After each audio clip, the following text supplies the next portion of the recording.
ऐसा होता है, जिंदगी में हमें क्या करना है ये हम तय नहीं कर पाते, ये जिंदगी खुद ब खुद तय करती है। गुड मॉर्निंग दोस्तों, किस्से, कहानियाँ और किताबों पर आपका बहुत बहुत स्वागत है। नाम है निशा और आज एक बार फिर बहुत ही इंटरेस्टिंग नॉवल की समरी के साथ हाजिर हो चुकी हूँ।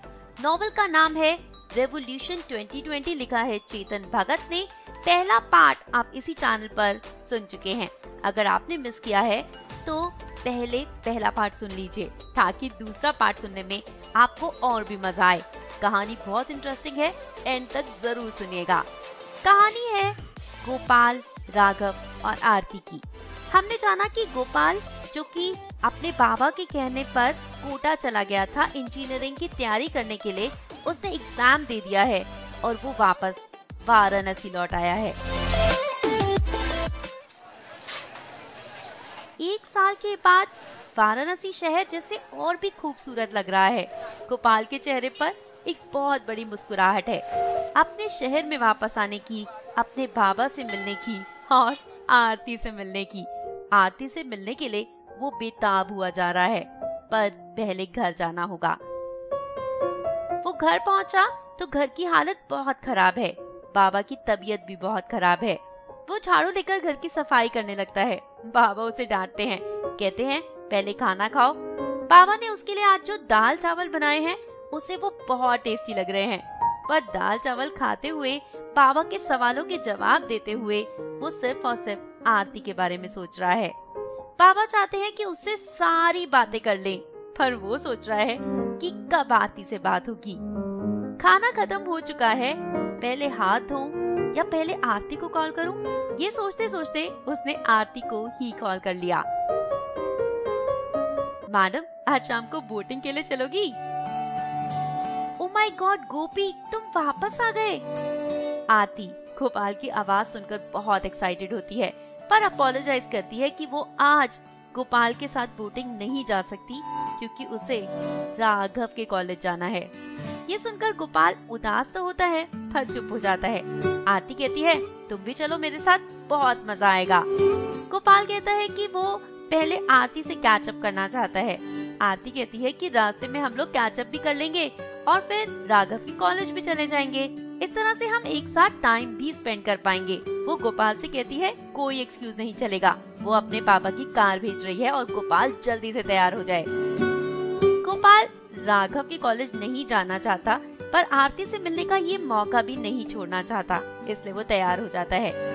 आरती अपने बाबा की लाल बत्ती वाली गाड़ी भेजती है। लाल बत्ती वाली गाड़ी में एक अलग ही रौब होता है। गोपाल आरती के घर नहीं जाना चाहता, इसलिए कार में बैठकर आरती का इंतजार करता है। दूर से आते हुए देखता है पिंक कलर का सूट पहनकर आरती और भी ज्यादा स्टनिंग लग रही है। 1 साल में वो और कितनी खूबसूरत हो चुकी है। गोपाल उसे दूर से हाय कहता है। वो कहती है इतने फॉर्मल क्यों हो रहे हो, और वो गोपाल को हक करती है। गोपाल उसकी खुशबू को अपने अंदर बसा लेना चाहता है। आरती कार में बैठती है। उसके बाद ये लोग चल पड़ते हैं राघव के कॉलेज की ओर। गोपाल कहता है वाराणसी आकर वो बहुत खुश है और अब हमेशा यहीं रहना चाहता है। आरती कहती है आईआईटी में एडमिशन होगा तो वहाँ तो जाना ही पड़ेगा। गोपाल चुप हो जाता है। वो नहीं जानता कि एडमिशन होगा या नहीं, क्योंकि आईआईटी का एग्जाम उसका उतना अच्छा नहीं हुआ होता। 10 मिनट वेस्ट हो जाते हैं। एक क्वेश्चन उसे लग रहा था कि वो सॉल्व कर पाएगा, पर नहीं हुआ और टाइम वेस्ट हो गया। वो 3-4 महीने जब वो डिप्रेशन में था, उस टाइम जो टॉपिक्स हुए थे वो उसके कमजोर रह गए थे और उनके क्वेश्चंस वो सॉल्व नहीं कर पाया था, पर उसे पूरी उम्मीद है कि AIEEE वो जरूर क्लियर करेगा। आरती कहती है कि सोच में पड़ गए।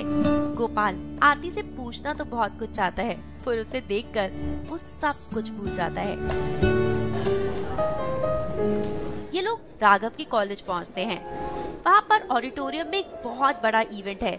राघव ने एक नई कॉलेज मैगजीन लॉन्च की है, जिसके कवर पेज पर लिखा है let's change the world. Gopal देख रहा है कि राघव पहले से बहुत ज्यादा हैंडसम हो चुका है। ब्लैक कलर का सूट पहनकर वो बिल्कुल एक रॉक स्टार लग रहा है।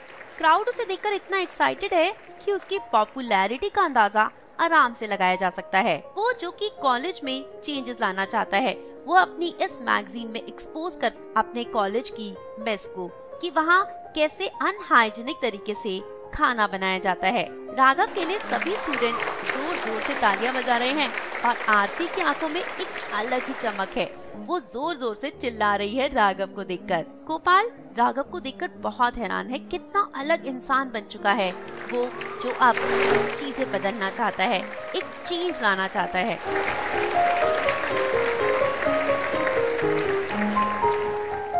इवेंट के बाद ये तीनों BHU की कैंटीन में जाकर बैठते हैं। वहाँ तीनों ने ऑर्डर किया है और खाना खाते खाते ये लोग बात कर रहे हैं। गोपाल, जिसके लिए इंजीनियरिंग करने का एक ही मकसद है कि उसे एक अच्छी जॉब चाहिए, वहीं राघव के लिए इस सब के कोई मायने नहीं।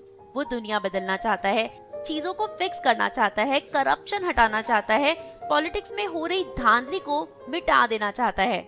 गोपाल की सोच उससे बिल्कुल अलग है। उसे लगता है हमें अपने काम से काम रखना चाहिए, अपनी लाइफ तो सॉर्ट हो नहीं रही, बाकियों के बारे में क्या सोचना। पर राघव ऐसा नहीं सोचता। राघव को गोपाल की इस सोच पर शर्म आ रही है। वो कहता है कि चेंज हमें यहीं से शुरू करना होगा। अगर हम छोटे छोटे चेंजेस करेंगे तभी हम बड़ा चेंज कर पाएंगे। अगर हम ऐसा सोचेंगे तो कौन सोचेगा हमारी कंट्री के बारे में, कौन सोचेगा हमारे वाराणसी के बारे में, जिसे हमें साफ करना है, जिसे हमें और सुंदर और अच्छा बनाना है। गोपाल कहता है ये सारी बातें बिल्कुल बेकार हैं, इन सब के कोई मायने नहीं, ये सिर्फ कहने की बात है, कोई भी एक इंसान चेंज नहीं ला सकता। आरती इन दोनों के बीच में हो रही गहमा गहमी को देखकर परेशान होती है, टॉपिक को बदल देती है और राघव की गोद में जाकर बैठ जाती है। कहती है, मिस्टर एडिटर, अपनी लाइफ से मुझे एडिट मत कर देना। गोपाल उन दोनों का ऐसा पब्लिक अफेक्शन देखकर बहुत इरिटेट होता है। उसे लगता है मैं यहाँ क्यों आया हूँ, इस जगह पर मैं बिल्कुल फिट नहीं होता। उसके बाद गोपाल और आरती घर की तरफ जा रहे होते हैं। गोपाल को कार में बिठाकर आरती एक बार फिर राघव के पास जाती है। गोपाल देखना तो नहीं चाहता पर अपने आप को रोक भी नहीं पाता। आरती और राघव पेड़ के पीछे जाते हैं और एक दूसरे को किस करते हैं। गोपाल उसके बाद पूरे रास्ते चुप रहता है। आरती पूछती है क्या हुआ, जिस पर गोपाल कहता है बाबा के बारे में सोच रहा हूँ। आरती उसकी बात समझ सकती है। असल में बाबा की उसको लेकर बहुत हाई होप्स हैं। बाबा जिनके ऊपर 1.5 लाख रुपए का लोन है, वो चाहते हैं कि गोपाल का जल्दी से एडमिशन हो जाए और उसके बेसिस पर उन्हें सस्ते इंटरेस्ट रेट पर लोन मिल जाए। जब उसकी जॉब लग जाएगी तो वो सारा लोन चुका देंगे और उसके बाद उन लोगों की लाइफ बहुत बेहतर हो जाएगी। एक एक दिन उनके लिए काटना मुश्किल हो रहा है। वो रोज गोपाल से पूछते हैं कब आएगा तुम्हारा रिजल्ट। आज AIEEE का रिजल्ट आने वाला है। आरती ने कहा है मेरे घर पर आओ, मैं चाहती हूँ कि मैं तुम्हारे साथ रिजल्ट देखूं, तुम अकेले रिजल्ट बिल्कुल मत देखना। गोपाल आरती के घर पहुँच जाता है। कंप्यूटर में लॉगिन करते हैं। रैंक आती है 4143। ये देखकर गोपाल सुन हो जाता है। एक बार फिर वो हार गया। वो नहीं जानता कि अब वो क्या करे। वो उठकर वहाँ से बाहर जाने लगता है। आरती को ये भी नहीं समझ में आ रहा कि वो उसे कैसे कंसोल करे। वो पूछती है कहाँ जाओगे। गोपाल इस सवाल का जवाब नहीं जानता। वो घर कैसे जाएगा, कैसे जाकर बाबा को फेस करेगा, कैसे बताएगा कि उनकी सारी उम्मीदें टूट चुकी है।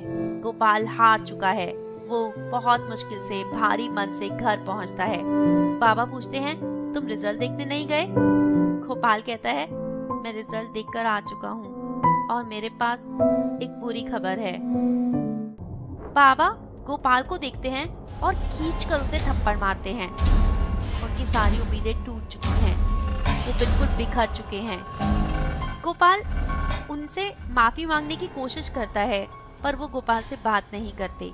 गोपाल उन्हें कहना चाहता है कि हर कोई जो कोटा चाहता है उसका एडमिशन तो नहीं होता ना।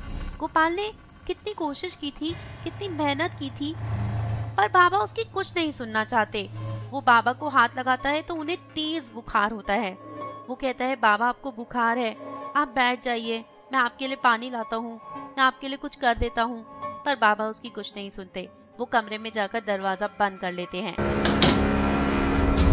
गोपाल बहुत उदास हो जाता है। आरती उसे फोन करती है और कहती है कि वो निराश ना हो, जिंदगी खत्म नहीं हुई है। पर गोपाल नहीं जानता कि वो क्या करे। वो विनीत के बारे में सोचता है, जिसने उसे कोटा के बारे में बताया था, जिसका एडमिशन नहीं हुआ था। वो सोचता है मैं एक लूजर हूँ, तो एक और लूजर से बात करके देखता हूँ, शायद कुछ बेटर लगे। वो विनीत से मिलने जाता है। विनीत जिसका एडमिशन नहीं हुआ था, पर उसने एक प्राइवेट इंजीनियरिंग कॉलेज में एडमिशन ले लिया है। अब कम से कम उसके पेरेंट्स लोगों को ये तो बता सकते हैं कि हमारा बेटा इंजीनियरिंग कर रहा है। वो गोपाल से कहता है कि तुम्हें भी ऐसा ही करना चाहिए। गोपाल पूछता है फीस क्या है, जिस पर विनीत कहता है 1 लाख रुपए पर साल। गोपाल मुस्कुरा देता है, कहता है बिल्कुल पॉसिबल नहीं है, मेरे पास पैसे नहीं हैं। विनीत कहता है फिर तो बड़ी प्रॉब्लम है। विनीत उसे बताता है कि जल्दी ही एक करियर फेयर लगने वाला है और वहाँ पर बहुत सारे प्राइवेट कॉलेजेस के स्टॉल्स होंगे, वहाँ जाकर शायद गोपाल को कुछ मिल जाए।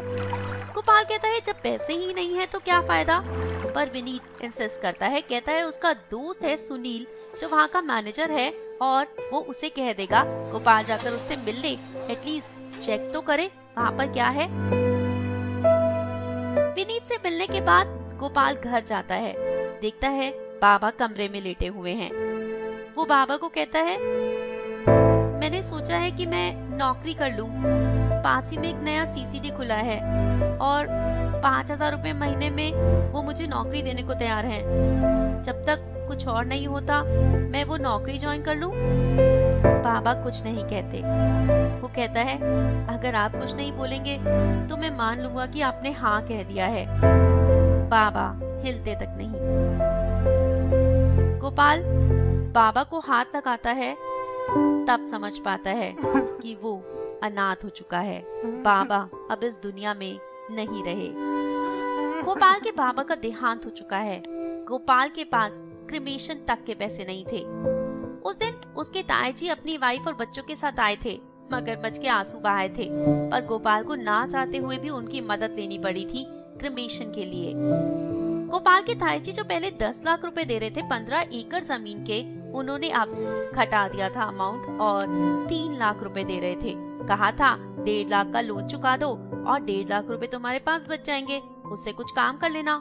गोपाल उनके इस बर्ताव से और भी ज्यादा टूट गया था। क्या ऐसे लोगों को हम अपना कह सकते हैं जो मुसीबत में काम आने की बजाय आपको इस्तेमाल करते हैं?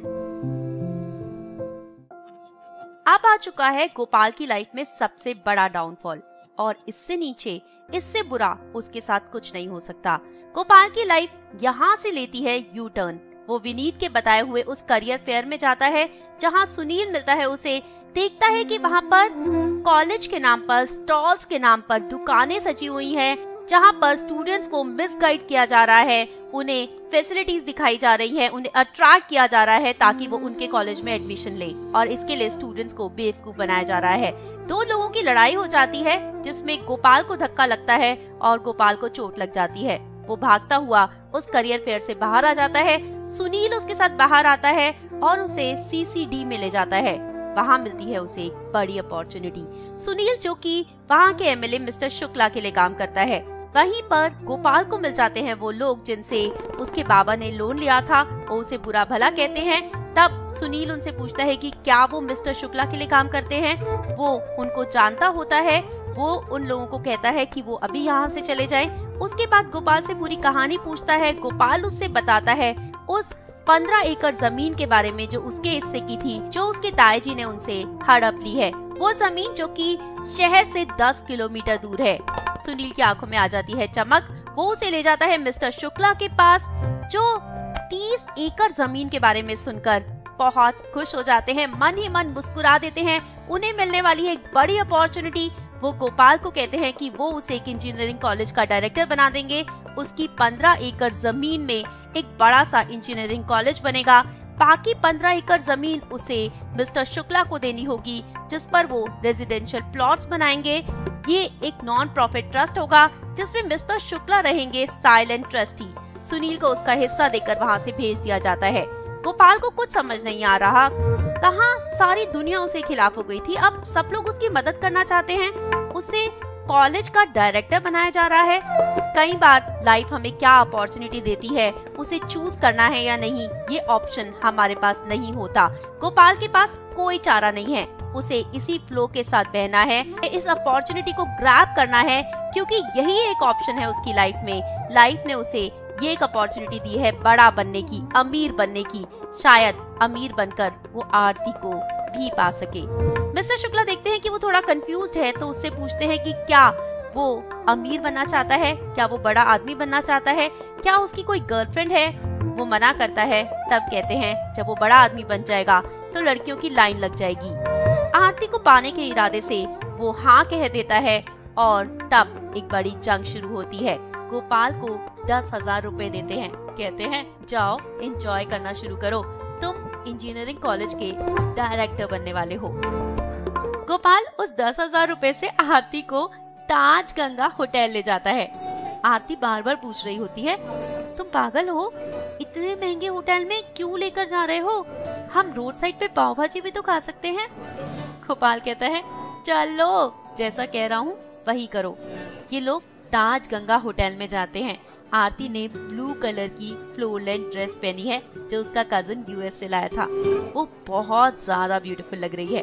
वहाँ जाकर पहले सैलेड और सूप मंगाया जाता है, फिर खाना मंगाया जाता है और उसके बाद आरती का फेवरेट चॉकलेट केक। आरती ने पूछा, पापा तुम्हारे लिए कोई बहुत बड़ा फॉर्च्यून छोड़कर गए हैं क्या? गोपाल ने कहा, नहीं, वो तो लोन छोड़कर गए हैं, ये तो मैं एक नया बिजनेस शुरू करने वाला हूँ। आरती सुनकर बहुत खुश है। उसने गोपाल के हाथ पर हाथ रख दिया, उसे कॉन्फिडेंस दिया, उसे कहा कि जो भी वो करना चाहता है उसमें उसे जरूर सक्सेस मिलेगी। आरती के विश्वास को वो हमेशा पूरा करना चाहता है और वो जानता है अगर आरती उस पर विश्वास करती है तो वो जिंदगी में कुछ भी कर सकता है। आरती उसे बताती है वो एविएशन एकेडमी ज्वाइन करने वाली है और उसके बाद ये लोग वापस आ जाते हैं। 15 एकड़ की जगह 30 एकड़ जमीन 8 लाख रुपए में ले ली जाती है तायाजी से। उन्हें डराया धमकाया जाता है, जिससे वो नहीं मानते तो उनके पोते बिट्टू को उठवा लिया जाता है। उनके पास कोई चारा नहीं होता। जमीन मिलने के 3 महीने के अंदर ही कॉलेज का काम शुरू हो जाता है। अब रखना होता है कॉलेज का नाम। गोपाल सजेस्ट करता है कि कॉलेज का नाम रखा जाए गंगा टेक इंजीनियरिंग कॉलेज। ये नाम सुनकर मिस्टर शुक्ला बहुत खुश हो जाते हैं। ये जो एक एग्रीकल्चरल लैंड है उस पर कॉलेज बनाना है तो उसके लिए आपको रिश्वत देनी होगी, बहुत सारी करप्ट चीजें करनी होंगी। मिस्टर शुक्ला जो एक करप्ट पॉलिटिशियन है वो सामने नहीं आते, इसलिए मिस्टर बेदी को रखते हैं जो एक एजुकेशनल कंसल्टेंट है, जो गोपाल की मदद करते हैं और उसे बताते हैं कि कैसे सारे गलत काम करने हैं। गोपाल पूछता है अगर ये नॉन प्रॉफिट ट्रस्ट है तो कमाई कैसे होगी, जिस पर मिस्टर बेदी बताते हैं कि कमाई के बहुत तरीके हैं। सामान सस्ता खरीदो, पैसे ज्यादा लिख दो, फीस ज्यादा लो पर पेपर्स में कम दिखा दो, इस तरह से कमाई तो बहुत हो जाएगी। गोपाल जानता है कि ये सब कुछ गलत है पर उसके पास कोई चारा नहीं और वो मिस्टर बेदी के साथ हर किसी को ब्राइब देने में, हर तरह की मुश्किलों को पार करने में जुट जाता है। इस बीच आरती के साथ उसका कनेक्शन भी ऑलमोस्ट टूट जाता है। वो जानता है कि आरती राघव की है और राघव और उसकी प्रेम कहानियाँ वो नहीं सुनना चाहता। उसके पास टाइम भी ज्यादा नहीं होता, वो बिजी हो जाता है, कॉलेज बनवाने में लग जाता है। 3 साल और 72 लाख रुपए रिश्वत के देने के बाद 3 महीने के अंदर कॉलेज शुरू होने वाला है। गोपाल की खुशी का ठिकाना नहीं है। पर इसी बीच राघव की इंजीनियरिंग पूरी होती है और उसकी तरफ से उसे इनवाइट आता है। वो एक पार्टी थ्रो कर रहा है। गोपाल सोचता है कि अगर मैं पार्टी में नहीं जाऊंगा तो राघव को लगेगा कि मैं एक बड़ा आदमी बनने वाला हूँ, इसलिए मेरे अंदर घमंड आ चुका है। ये सोचकर वो पार्टी में चला जाता है। यहाँ पर राघव के बहुत सारे फ्रेंड्स थे। शराब चल रही थी, मस्ती हो रही थी, डांस हो रहा था। गोपाल को यहाँ कंफर्टेबल नहीं लग रहा था। राघव ने उसे कहा कि वहाँ ड्रिंक्स लगी है, अपनी ड्रिंक ले लो। गोपाल ने ड्रिंक ली, देखा बर्फ कहीं दिख नहीं रही।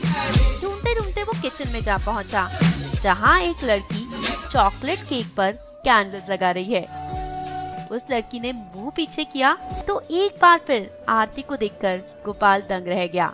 इतने टाइम के बाद गोपाल को देखकर आरती बहुत खुश हुई, बहुत एक्साइटेड भी। गोपाल से नाराज भी थी कि उसने आरती के साथ कैचअप नहीं किया। आरती ने कहा कि वो बोट राइड्स बहुत मिस करती है। क्या आरती इशारा कर रही है कि उसके मन में गोपाल के लिए फीलिंग्स हैं? आरती उसे कहती है कि वो गोपाल को बहुत मिस करती है। गोपाल पूछता है क्यों, तुम्हारे पास तो बॉयफ्रेंड है। आरती कहती है तो बॉयफ्रेंड सारी दुनिया तो नहीं होता ना। गोपाल पूछता है क्यों, तुम्हारे और राघव के बीच में कोई प्रॉब्लम है? आरती कहती है ऐसा कुछ नहीं है, हम दोनों का रिश्ता पहले से भी स्ट्रॉन्ग हो चुका है। राघव मुझे बहुत प्यार करता है, पर दोस्त तो दोस्त होते हैं, दोस्तों के लिए आपके दिल में अलग जगह होती है और तुम्हारे लिए मेरे दिल में अलग जगह है। आरती और गोपाल तब अपने मोबाइल नंबर्स एक्सचेंज करते हैं और आरती गोपाल से प्रॉमिस मांगती है कि वो उसके साथ टच में रहेगा।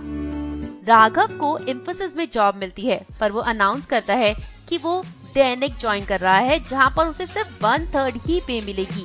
पर उसे अपना सपना पूरा करना है, उसे वाराणसी को सुधारना है, वाराणसी में एक पॉजिटिव चेंज लाना है, करप्ट पॉलिटिशियंस को एक्सपोज करना है, इसलिए वो दैनिक ज्वाइन कर रहा है। आरती राघव के इन प्रिंसिपल से बहुत इम्प्रेस्ड है, बहुत प्राउड फील करती है राघव को देखकर, पर गोपाल को भी स्पेशल फील करवाती रहती है। गोपाल को बहुत बोर हो रहा होता है, इसलिए वो आरती से कहता है कि मैं वापस जाना चाहता हूँ।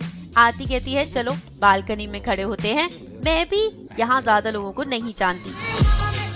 आरती तब गोपाल से पूछती है कि क्या उसे कोई अच्छी लड़की मिली है, कोई स्पेशल है उसकी जिंदगी में? गोपाल कहता है नहीं। आरती उसकी आंखों में अपने लिए प्यार देखती है और कहती है एक दिन तुम्हें बहुत अच्छी लड़की मिलेगी। गोपाल पूछता है तुमसे भी अच्छी? आरती कहती है मैं एक एयर होस्टेस बनने वाली हूँ, फ्लाइट में चिप्स बेचूंगी, और तुम एक इंजीनियरिंग कॉलेज के डायरेक्टर, मेरा और तुम्हारा क्या मेल? गोपाल वो दूसरी तरफ कर लेता है। आरती कुछ कहे इससे पहले वो अंदर जाता है, राघव से कहता है कि उसे काम है, जाना है। राघव को कोई फर्क नहीं पड़ता। गोपाल के पीछे पीछे आरती भागती हुई आती है और सीढ़ियों में जब वो उतर रहा होता है तो उससे पूछती है क्या तुम्हारे मन में अभी भी मेरे लिए फीलिंग्स हैं? गोपाल आरती की तरफ देखता है और कहता है नहीं, बिल्कुल भी नहीं।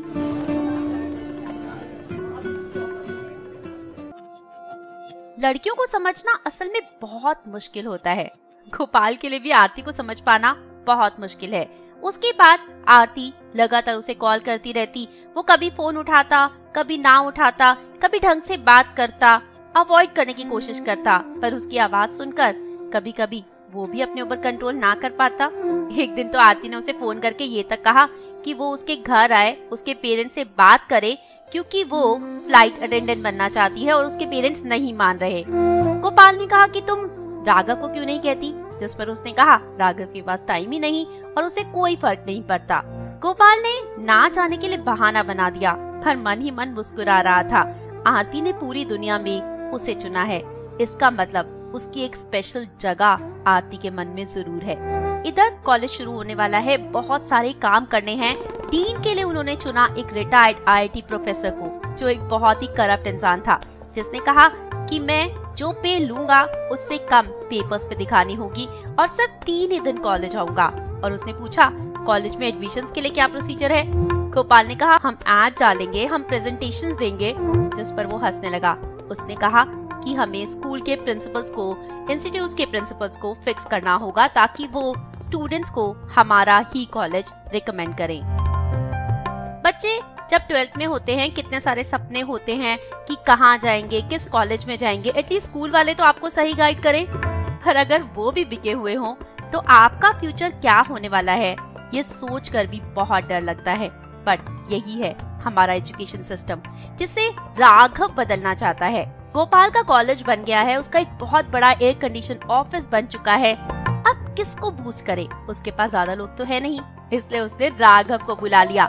सोचा राघव मेरे ऊपर एक स्टोरी करेगा, मैं और ज्यादा पॉपुलर हो जाऊंगा, कॉलेज का नाम भी हो जाएगा। राघव ने आकर कहा कि वो कॉलेज पर स्टोरी नहीं कर सकता, वो गोपाल पर स्टोरी करेगा।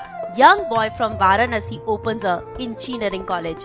गोपाल खुश हो गया था, पर राघव गोपाल से ज्यादा कॉलेज में इंटरेस्टेड था कि कॉलेज कैसे बना, कितनी करप्शन हुई इस सब में, कितनी ज्यादा रिश्वतें देनी पड़ी, कॉलेज के कंस्ट्रक्शन में 5 करोड़ लगे या 10 करोड़, ये पैसा कहाँ से आया, शुक्ला जी का कितना इन्वॉल्वमेंट है कॉलेज में।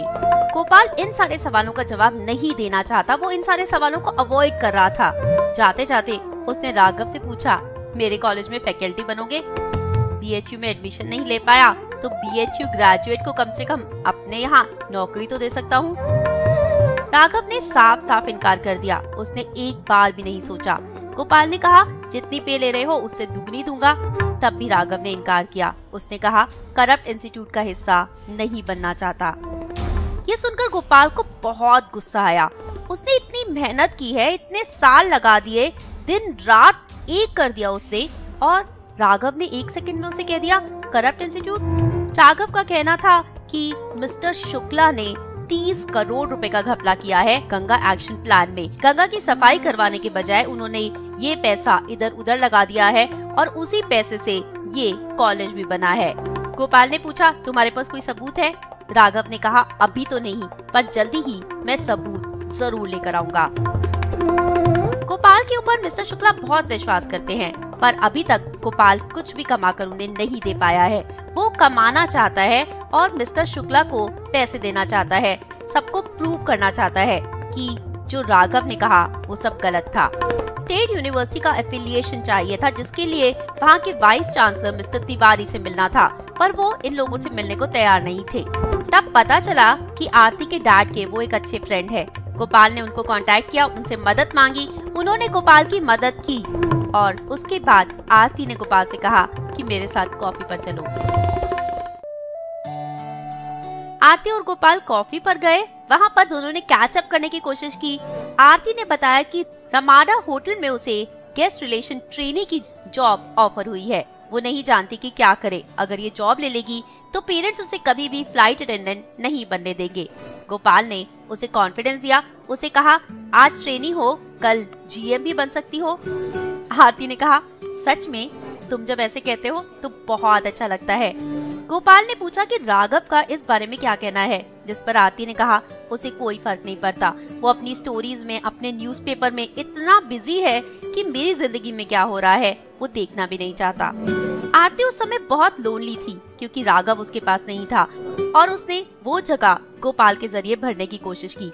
गोपाल को स्पेशल फील करवाया, उसे हक किया और कहा, तुम बहुत स्पेशल हो, तुम्हारी जगह कोई नहीं ले सकता।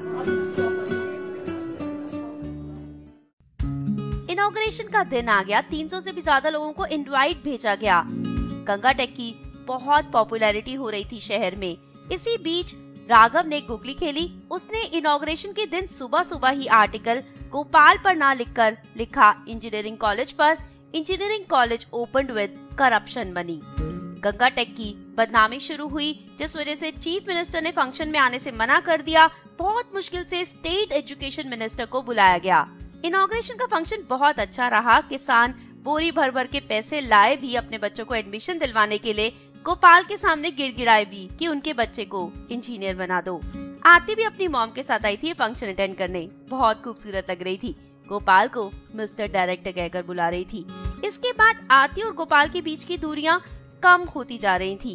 इधर राघव से बदला लेने के लिए गोपाल ने अपने पैसे, अपने कॉन्टैक्ट का यूज किया और राघव से इस गलती के लिए माफी मंगवाई, पर राघव का मानने वाला था। उसके बाद राघव ने एक और आर्टिकल लिखा। जो आर्टिकल लिखा उसने उन इंस्टीट्यूट्स पर जो कि एग्रीकल्चरल लैंड पर बने हैं, जिसमें गंगा टेक का नाम फिर से आया। इस बार शुक्ला जी के बर्दाश्त से बाहर हो गया ये सब और उन्होंने राघव को नौकरी से निकलवा दिया। ऐसा क्रिएट कर दिया कि राघव को कोई भी वाराणसी में नौकरी ना दे। राघव अभी भी नहीं मानने वाला और उसने अपना खुद का न्यूज़पेपर शुरू कर लिया, रेवोल्यूशन 2020। बताया था ना, वो रेवोल्यूशन लाना चाहता है 2020 तक। उसका ये न्यूज़पेपर जो कि एक पैम्फलेट की शेप में था, एक साइड पर वो अपने स्टिंग ऑपरेशंस लिखता था और दूसरी साइड पर कुछ एड्स, ताकि कुछ पैसे भी मिल जाए। पर इस सब से राघव क्या ही कमा पाएगा, आरती को क्या ही लाइफ दे पाएगा। आरती और गोपाल की नजदीकियां बढ़ रही थी। गोपाल एक दिन आरती को बोटिंग के लिए ले गया था, वहाँ उसने उसे किस भी किया था। उस समय तो आरती गुस्सा हुई थी, पर वापस आकर उसने कह दिया था इट्स ओके। गोपाल मन ही मन सोचने लगा, इज इट ओके टू किस हर। गोपाल अब ये सोचने लगा था कि राघव आरती के लिए सही इंसान नहीं है, गोपाल एक सही इंसान है। उसके पास पैसा है, उसके पास नाम है, उसके पास शोहरत है और वो आरती को एक बहुत सेफ और सिक्योर लाइफ दे सकता है। ये सोचकर उसने आरती के और करीब आना शुरू कर दिया और उसने रमाडा में रूम बुक करवाया। वहाँ पर वो गया और मैनेजर ने आरती को ही कह दिया गोपाल को रूम दिखाने। आरती गोपाल को रूम दिखाने ले गई और वहाँ जाकर उसे कहा कि उसने ऐसा क्यों किया है। गोपाल ने कहा एक फैकल्टी को आना था, उसकी विजिट कैंसिल हुई, इसलिए उसने सोचा पैसे ना वेस्ट हो। आरती ने कहा तुम झूठ बोल रहे हो, अगर तुम चाहते तो तुम मुझे कांटेक्ट करते, मैं रिफंड दिलवा देती। पर गोपाल आरती को अपने साथ चाहता था। उसने आरती से कहा क्या वो थोड़ी देर यहाँ रुक नहीं सकती। आरती ने कहा मेरा वर्क प्लेस है ये और मैं काम के बाद ही आ पाऊंगी। काम के बाद शाम को आरती गोपाल के रूम में आ गई। गोपाल ने पहले से ही सैंडविचेस और वाइन ऑर्डर किया था। आरती बेड पर लेट गई ये कहकर कि मैं बहुत थकी हुई हूँ। गोपाल ने जब उसे वाइन दी तो उसने पूछा तुम वाइन पीते हो। गोपाल ने कहा नहीं, मैं तो विस्की पीता हूँ, पर मुझे लगा शायद तुम वाइन पीती होगी। आरती ने कहा हाँ मुझे वाइन बहुत पसंद है, पर राघव एक बहुत बोरिंग इंसान है, वो ना खुद पीता है और ना पीने देता है। उस दिन शायद वाइन के नशे में पर आरती ने अपना मन गोपाल के सामने खोल दिया था। उसने कहा था वो एक आम लड़की है, आम इंसान, एक आम जिंदगी जीना चाहती है, अपने पति का इंतजार करना चाहती है, बच्चे पालना चाहती है, एक सेफ और सिक्योर लाइफ चाहती है जो अभी राघव उसे देने की हालत में नहीं है। घर वाले शादी के लिए प्रेशराइज कर रहे हैं और राघव शादी के लिए बिल्कुल तैयार नहीं। गोपाल ने कहा था तुम एक आम लड़की नहीं हो, तुम बहुत स्पेशल हो। पर आरती ने कहा था कि नहीं, मैं आम लड़कियों की जिंदगी जीना चाहती हूँ।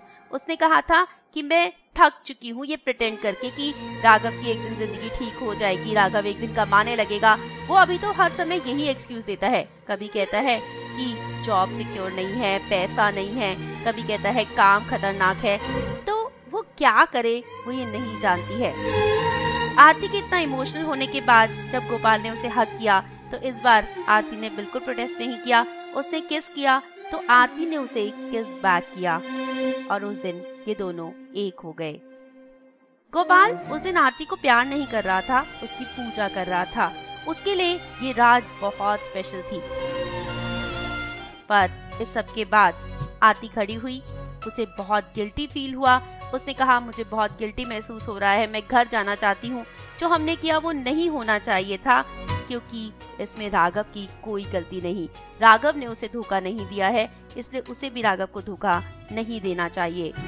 पर गोपाल ने उसे समझाया कि अगर आपकी फीलिंग्स बदलने लगे, अगर आप एक सेफ और सिक्योर लाइफ चाहते हो तो ये कोई गलत बात नहीं है, इसलिए आरती को गिल्टी नहीं फील करना चाहिए।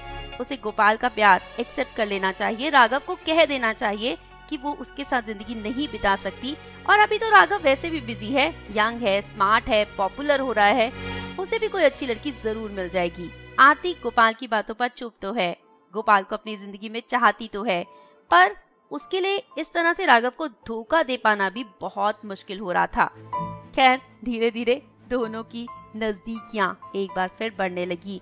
दोनों के बीच में एक अनस्पोकन सा प्रॉमिस हो गया कि एक दूसरे को छुएंगे नहीं, पर साथ में टाइम बहुत बिताने लगे। और धीरे धीरे आरती के मन में गोपाल के लिए फीलिंग्स और स्ट्रांग हो गई। उसने हाँ कह दिया गोपाल को, उसने कह दिया कि वो गोपाल से शादी करने के लिए तैयार है, वो राघव को मना करने के लिए तैयार है। पर गोपाल राघव को खुद मना करना चाहता है। राघव ने उसके साथ कितना बुरा किया, आरती जो उसी की थी, राघव ने ही तो उसे गोपाल से छीना है। राघव ने उसकी सबसे बड़ी अचीवमेंट, उसके कॉलेज के बारे में नेगेटिव पब्लिसिटी की। राघव से वो बदला लेना चाहता है, उसे बता देना चाहता है कि अब उसके पास पैसा भी है, उसका प्यार भी है, अब उसकी जिंदगी बिल्कुल सेट हो चुकी है। गोपाल हमेशा से यही तो चाहता था, आरती और पैसा अब दोनों मिल चुके हैं, इसलिए गोपाल बहुत खुश है और राघव को बता देना चाहता है कि अब वो एक लूजर बन चुका है। इधर गोपाल का एक बहुत आलीशान बंगलो बन चुका है और वो चाहता है कि इस बंगलो में सबसे पहले आरती आए। पर इसी बीच राघव एक और गुगली खेलता है। वो गंगा स्कैम का वो स्टिंग ऑपरेशन कर देता है, जिसमें सारे फैक्ट्स और फिगर्स के साथ सामने आता है और ये प्रूव कर देता है कि मिस्टर शुक्ला ने घपला किया है।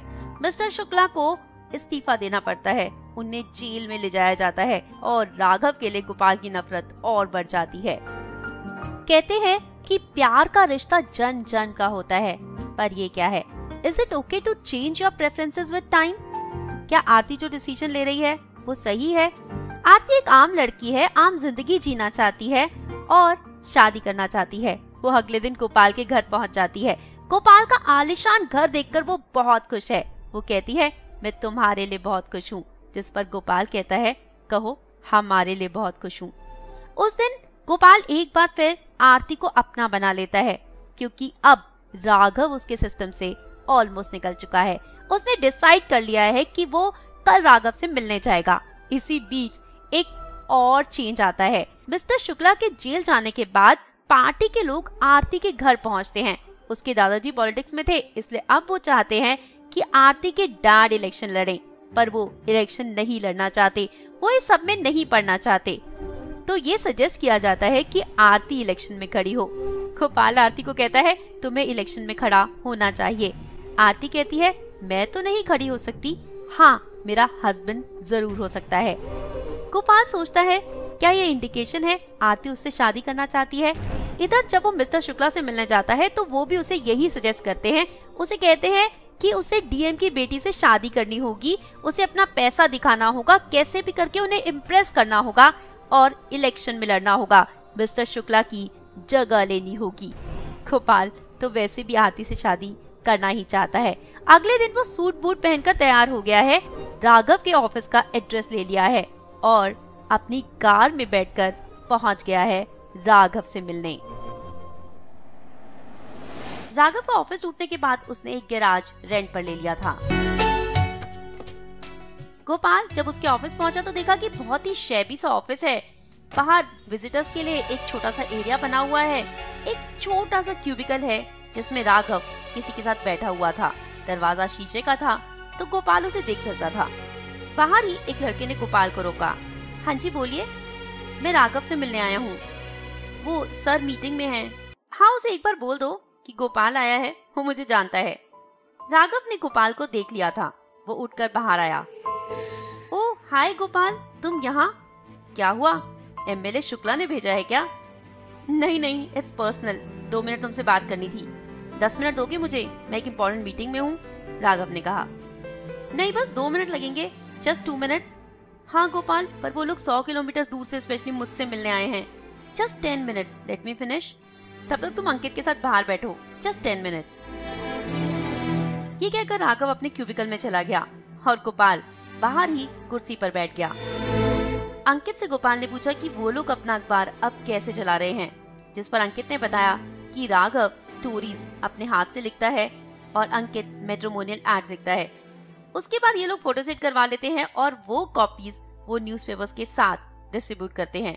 गोपाल ने पूछा कि आखिर कितनी कॉपीज ऐसे कर पाते होंगे? तब अंकित ने बताया अराउंड 400 कॉपीज। गोपाल को अंकित ने वो शीट भी दिखाई जिस पर राघव ने अपनी राइटिंग में स्टोरीज लिखी हुई थी, कैसे राशन की दुकानों में चोरी हो रही है, कहाँ कहाँ क्या करप्शन हो रहा है, और पीछे अंकित ने बहुत सारे मैट्रिमोनियल एड्स लिखे हुए थे। अंकित ने गोपाल से कहा कि उसे प्रिंटिंग शॉप तक जाना है, क्या वो अकेला यहाँ बैठ सकता है? गोपाल को बहुत गर्मी लग रही थी। उसने अंकित से पूछा कि पंखा कहाँ से चलेगा, जिस पर अंकित ने बताया कि उनका पावर कट कर दिया गया है। गोपाल ने अपना कोट उतार दिया और शर्ट के 2 बटन्स खोल दिए। उसे बहुत गर्मी लग रही है। उसे एयर कंडीशन की आदत जो पड़ गई है। इससे तो बेटर होता कि वो अपनी ब्लैक मर्सिडीज में ही बैठा रहता, पर अब ड्राइवर को बुलाना ठीक नहीं होगा। गोपाल को आज अपने पुराने दिनों की याद आ रही थी, जब वो छोटा था तो कैसे वो और बाबा इतनी गर्मी में रहते थे। अंदर वो किसान और उसके बच्चे को देखकर भी गोपाल को अपना बचपन ही याद आ रहा था और उसका ध्यान गया अंदर क्यूबिकल की तरफ।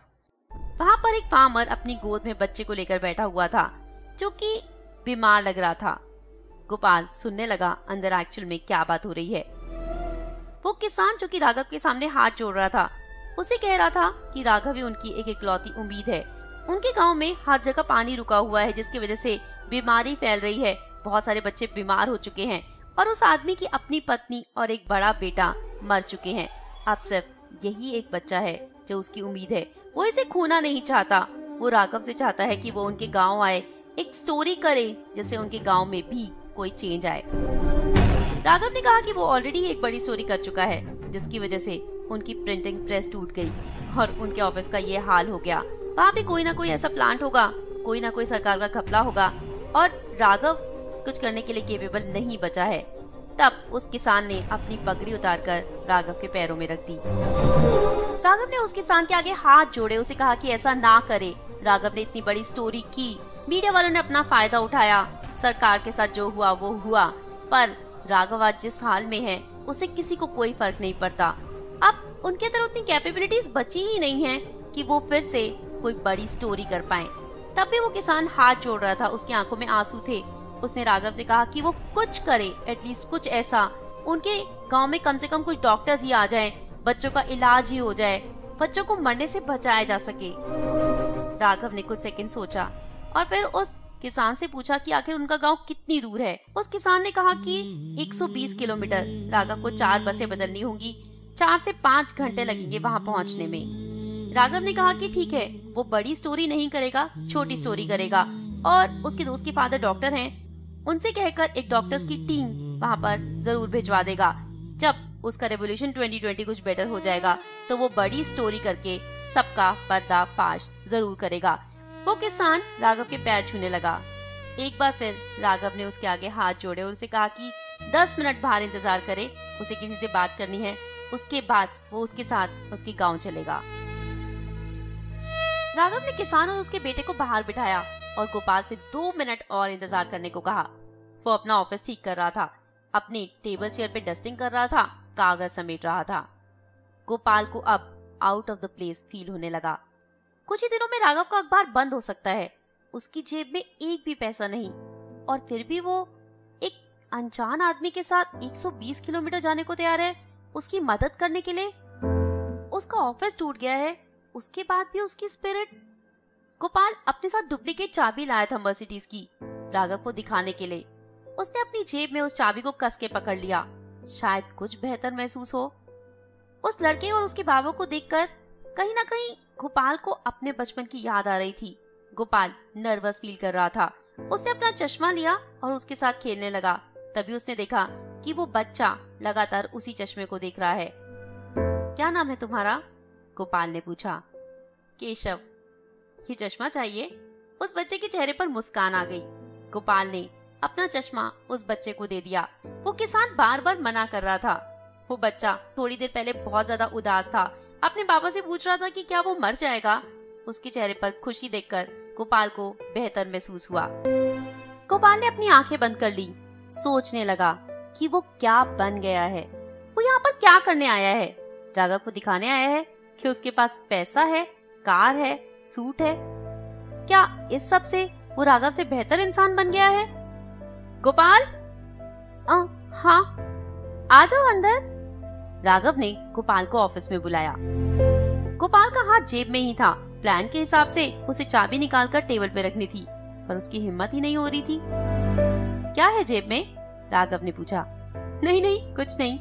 गोपाल ने अपना हाथ बाहर निकाल लिया। क्या हुआ? फिर से हमने तुम्हारे बॉसेस को अपसेट किया है क्या? नहीं नहीं, तुम तो कह रहे थे पर्सनल है ना? बताओ कैसे आना हुआ? गोपाल ने पूरी स्पीच प्लान करके रखी थी, कैसे वो राघव को बताएगा कि आरती के लिए गोपाल एक बेहतर इंसान है, आरती गोपाल को डिजर्व करती है। कैसे कहेगा कि अब आरती उसकी हो चुकी है। पर इस समय गोपाल के लिए कुछ भी कह पाना नामुमकिन सा हो गया था। और कैसा चल रहा है तुम्हारा अखबार? गोपाल ने उन दोनों के बीच की खामोशी को दूर करते हुए कहा। खुद ही देख लो। ये बंद हो गया तो क्या करोगे? गोपाल ने पूछा। राघव के चेहरे पर हल्की सी उदासी थी। पता नहीं, सोचा नहीं।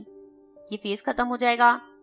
आई होप मुझे इंजीनियरिंग की नौकरी ना करनी पड़े, शायद करना भी पड़े अप्लाई, देखो क्या होता है। शायद राघव ने इतनी दूर की अभी तक सोची ही नहीं थी। आई एम सॉरी गोपाल, अगर मैंने तुम्हें अपसेट किया हो तो। एक्चुअली में कुछ भी पर्सनल नहीं था वो। आई नो, बट तुम ये सब कुछ क्यों कर रहे हो? हम लोगों की तरह तुम भी क्यों नहीं काम कर लेते? क्यों नहीं पैसे कमाते? किसी ना किसी को तो करना ही होगा ना। बट पूरा सिस्टम ही करप्ट है राघव, एक आदमी कुछ भी नहीं कर सकता। जानता हूँ। तो फिर क्यों कर रहे हो तुम ये सब? अगर हमें रेवोल्यूशन लाना है तो हर किसी को अपना कंट्रीब्यूशन तो देना ही होगा। एटलीस्ट हमें अपने आप से तो पूछना ही होगा ना कि हमारा सेक्रीफाइस क्या है। राघव की ये बात सुनने के बाद गोपाल खड़ा हो गया। चलो अब मैं निकलता हूँ। ड्राइवर को कॉल करना गोपाल ने ठीक नहीं समझा। उसने सोचा पैदल ही जाकर कार ढूंढ लूंगा। पर तुम यहाँ आए क्यों थे? मुझे तो बिल्कुल विश्वास नहीं होता कि तुम सिर्फ मुझसे मिलने आए थे यहाँ पर। राघव ने कहा, नहीं वो एक्चुअली मेरी कार की सर्विसिंग होनी है, तो मैंने सोचा टाइम पास करने के लिए तुमसे बात कर लेता हूँ। अच्छा लगा तुम आए, कभी आरती से भी बात कर लिया करो। आरती का नाम सुनकर गोपाल चौंक गया। हाँ, और कैसी है वो? पता नहीं, काफी टाइम हो गया बात नहीं हुई, पर प्लीज तुम उससे बात कर लिया करो कभी कभी, उसे अच्छा लगेगा। गोपाल ने सर हिलाया और राघव के ऑफिस से बाहर आ गया। गोपाल आज बहुत ज्यादा उदास था। मन ही मन वो बहुत सारी चीजें सोच रहा था। रात को उसे नींद भी नहीं आ रही थी। आरती की 3 मिस कॉल भी थी। उसका मैसेज भी आया था कि आखिर हुआ क्या है, पर गोपाल का मन ही नहीं कर रहा था आरती से बात करने का। आखिर वो उसे कहेगा तो क्या? फिर गोपाल ने सोचा कि आरती को कुछ ना कुछ जवाब तो देना होगा। ये सोचकर उसने आरती को फोन किया और आरती ने उससे पूछा कि आखिर क्या हुआ है। गोपाल ने कहा कि वहाँ बहुत सारे लोग थे, इसलिए वो कुछ बोल नहीं पाया, पर वो जल्दी ही राघव से बात करेगा। आरती बता रही थी कि उसके पेरेंट्स को शादी की बहुत जल्दी है, 3-4 रिश्ते भी आ चुके हैं, वो भी पॉलिटिशियन फैमिलीज के, और उसे जल्दी डिसीजन लेना होगा। आरती ने कहा कि जब तक सेक्स नहीं मिलता तब तक ही लड़कों के मन में प्यार होता है, उसके बाद सारी फीलिंग्स खत्म हो जाती हैं। गोपाल आरती को समझा रहा था कि ऐसा कुछ नहीं है, वो जल्दी ही राघव से बात कर लेगा। आरती चाहती थी कि वो राघव को ये ना बताए कि उन दोनों के बीच में कोई फिजिकल रिलेशन भी हुआ है, इससे राघव को दुख होगा। गोपाल नहीं समझ पा रहा था कि लड़कियां इतनी कंफ्यूजिंग क्यों होती हैं। गोपाल जब भी सोने की कोशिश करता तो वही बच्चा केशव उसे दिखाई देता, जो उससे पूछता कि क्या आरती सच में उससे प्यार करती है। गोपाल चिल्ला चिल्ला के कहता कि हाँ, आरती उससे प्यार करती है, उसने उसे अपनाया है और वो उससे शादी भी करना चाहती है। वो लड़का केशव मुस्कुरा देता और गोपाल से कहता कि वो अपने दिल पे हाथ रख के पूछे, अगर वो जान जाएगी कि गोपाल कितना करप्ट इंसान है, तो फिर भी क्या वो उससे शादी करना चाहेगी? फिर भी क्या वो उससे प्यार करेगी? वो बच्चा दोबारा गोपाल से पूछता कि गोपाल पॉलिटिशियन बनना चाहता है, किस तरह का पॉलिटिशियन बनना चाहता है वो? इस सवाल का गोपाल के पास कोई जवाब नहीं था। उसकी आंखें गोपाल से पूछती कि राघव का क्या होगा, राघव का क्या कसूर है। गोपाल कहता, जो होता है होने दो, उसे कोई फर्क नहीं पड़ता, राघव यही डिजर्व करता है। वो बच्चा बहुत बेचारे सी शक्ल बना लेता और कहता कि राघव ये डिजर्व नहीं करता। गोपाल डर कर उठ जाता और पूरी रात यूं ही निकल गई। सुबह सुबह गोपाल वॉक करने चला गया। उसका मन थोड़ा काम हुआ। वो सुनने लगा पंछियों की वो मीठी मीठी आवाज। ये पंछी चहक रहे हैं, ये पेड़ लहरा रहे हैं। इन्हें महंगी महंगी चीजों से, कारों से, घरों से, महंगे कपड़ों से कोई फर्क नहीं पड़ता। इनका काम है गाना, इनका काम है चहकना, ये बस वही करते हैं। आज पहली बार गोपाल को इन सब के ऊपर प्राउड महसूस हो रहा था। गोपाल सोचने लगा कि आखिर वो केशव बार बार क्यों उसके सपने में आता है।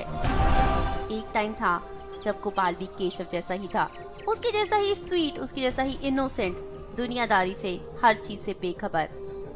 पर वक्त की मार गोपाल को ऐसी पड़ी कि उसके अंदर का वो बच्चा नहीं बच पाया। गोपाल ने अपने अंदर के उस बच्चे को मार दिया, उस इनोसेंस को खत्म कर दिया, क्योंकि दुनिया को उससे कोई फर्क नहीं पड़ता। पर अगर केशव मर चुका है तो उस दिन गोपाल राघव के सामने वो सब कुछ क्यों नहीं बोल पाया, क्यों नहीं कह पाया कि उसकी हार हो चुकी है, क्यों नहीं बता पाया कि आरती अब उसकी हो चुकी है। शायद गोपाल के अंदर का केशव कभी मरा ही नहीं, शायद वो एक कोने में छुप कर बैठा हुआ था और उसी केशव ने, उसकी उसी इनोसेंस ने, उसकी उसी अच्छाई ने उसे राघव के सामने कमजोर कर दिया।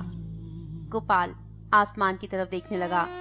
उम्मीद कर रहा था कि उसके बाबा या उसकी माँ उसकी मदद करें, उसे कोई रास्ता दिखाएं। वो वहीं बैठ गया और घंटों रोता रहा।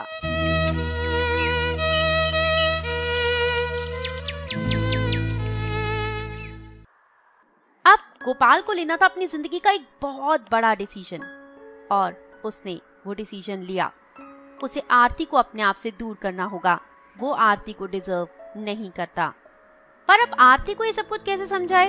वो तो उसे बेइंतहा मोहब्बत करती है।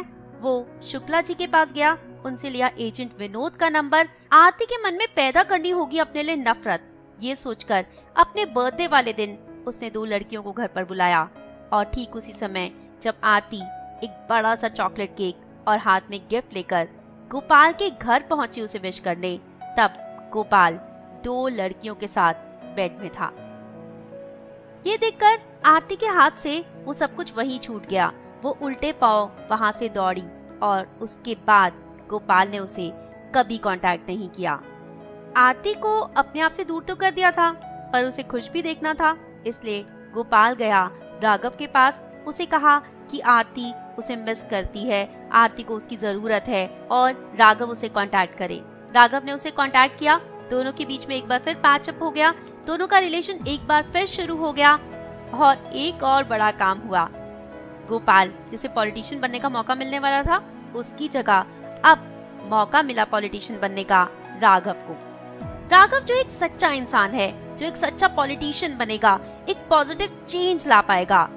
राघव और आरती की शादी फिक्स हो गई। राघव पॉलिटिक्स में आ गया।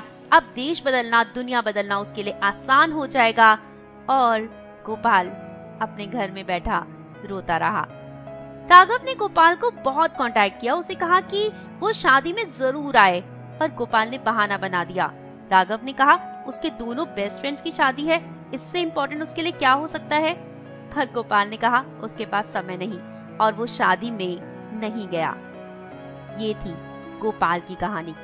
ये कहानी उसने सुनाई थी चेतन भगत को, जो कहानी सुनकर चेतन भगत बहुत ज्यादा इमोशनल हो गए थे। पर उनकी फ्लाइट का टाइम हो गया था, वो अपने होटल चले गए और जब एयरपोर्ट जा रहे थे वहाँ से उन्होंने गोपाल को फोन किया और दिया उसके सवाल का जवाब जो उसने उनसे शुरू में पूछा था, क्या मैं एक अच्छा इंसान हूँ? चेतन ने गोपाल से कहा, तुम एक बहुत अच्छे इंसान हो। आपको क्या लगता है, क्या सच में गोपाल एक अच्छा इंसान है? क्या उसने जो डिसीजन लिया वो बिल्कुल सही था? अपने व्यूज कमेंट बॉक्स में कमेंट करके मुझे जरूर बताइएगा। कहानी पसंद हो तो लाइक भी जरूर कीजिएगा। क्या गोपाल को इतना बड़ा डिसीजन लेने से पहले आरती से पूछना नहीं चाहिए था? आखिर आरती भी तो उसे प्यार करती थी। वो चाहता तो उसे सारी बातें बता देता और डिसीजन आरती के ऊपर भी छोड़ सकता था। पर लड़के अपने आप को बहुत स्मार्ट समझते हैं। उन्हें लगता है कि जो हम डिसाइड करें वही सही। अपने आप को गोपाल ने तकलीफ दी, पर साथ साथ आरती को भी तो दी। उसे आरती को तकलीफ देने का क्या हक था? राघव एक अच्छा इंसान है। उसने आरती से प्यार किया पर इग्नोर भी तो किया। उसके रिलेशन को टेकन फॉर ग्रांटेड भी तो लिया। क्या आरती डिजर्व नहीं करती एक अच्छी जिंदगी? सच में ये लव ट्रायंगल्स बहुत कंफ्यूजिंग होते हैं। क्या होना चाहिए ये हमें समझ नहीं आता। पर कहानी यही थी जो मैंने आपके सामने रखी। कहानी आपको कैसी लगी जरूर बताइएगा, कमेंट कीजिएगा। पसंद आई हो तो शेयर भी जरूर कीजिएगा और चैनल को सब्सक्राइब करना बिल्कुल मत भूलिए ताकि और बहुत सारी इंटरेस्टिंग कहानियाँ आप तक पहुँच सके। इसी के साथ मुझे दीजिए इजाजत। जल्दी लौट कर आऊंगी एक और मजेदार नॉवल की समरी के साथ। Till then, stay fit, stay healthy, keep smiling and wait for me. Bye bye.